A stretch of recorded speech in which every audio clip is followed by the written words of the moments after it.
সরকারি চাকরিজীবীদের সম্পদের হিসাব বিবরণী দাখিল এবং ওয়েবসাইটে প্রকাশের নির্দেশ কেন দেয়া হবে না তা জানতে চেয়ে রুল জারি করেছে হাইকোর্ট।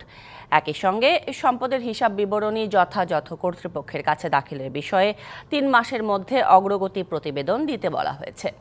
জনস্বার্থে করা এক রিটের শুনানিতে সম্পদের ঘোষণাসহ হিসাব দাখিলের বিধি কঠোরভাবে মেনে চলার নির্দেশ দিয়েছে উচ্চ আদালত।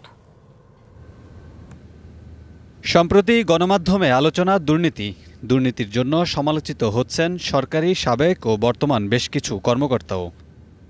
এর মধ্যে সোমবার দুর্নীতি রোধে সরকারি কর্মকর্তাদের সম্পদের হিসাব আইন অনুযায়ী দাখিল ও ওয়েবসাইটে প্রকাশের নির্দেশনা চেয়ে হাইকোর্টে রিট করা হয়। প্রাথমিক শুনানি নিয়ে মঙ্গলবার বিবরণী দাখিল ও প্রকাশ সংক্রান্ত কর্মচারী বিধিমালা বাস্তবায়নের নির্দেশ দেন বিচারপতি মোহাম্মদ নজরুল ইসলাম তালুকদার ও বিচারপতি কাজী ইবাদত হোসেনের সমন্বয়ে গঠিত হাইকোর্ট বেঞ্চ। 3 মাসের মধ্যে এ বিষয়ে অগ্রগতি প্রতিবেদন দাখিলের নির্দেশও দেওয়া হয়।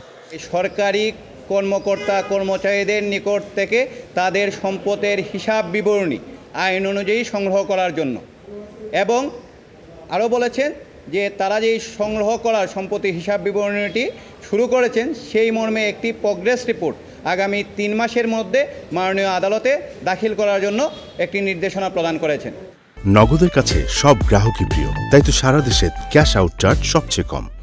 একই সাথে দুর্নীতি রোধে সরকারি কর্মকর্তা কর্মচারীদের সম্পদের হিসাব বিবরণী জমা দিতে কেন নির্দেশ দেওয়া হবে না এবং কেন ওয়েবসাইটে তা প্রকাশ করা হবে না জানতে চেয়ে রুল জারি করেছেন হাইকোর্ট।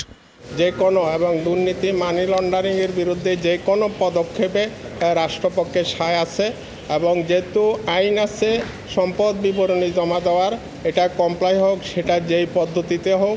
আমরা আরেকটা বিষয় বলেছি, এটা কমপ্লাই করতে গিয়ে যাতে কোনো হ্যারাসমেন্ট না হয়। এ সময় আদালত বলেন, দুর্নীতি দেশের সুশাসন ও উন্নয়নের অন্তরায়, যে কোনো উপায়ে দুর্নীতি দমনে কাজ করতে হবে। শুনানিতে দুর্নীতি রোধ করতে সবাইকে ঐক্যবদ্ধ হয়ে কাজ করারও আহ্বান হাইকোর্টের। এ বিষয়ে পরবর্তী আদেশের জন্য 22 অক্টোবর দিন ধার্য করেছেন আদালত। Kamrul Hasan, DBC news, Dhaka.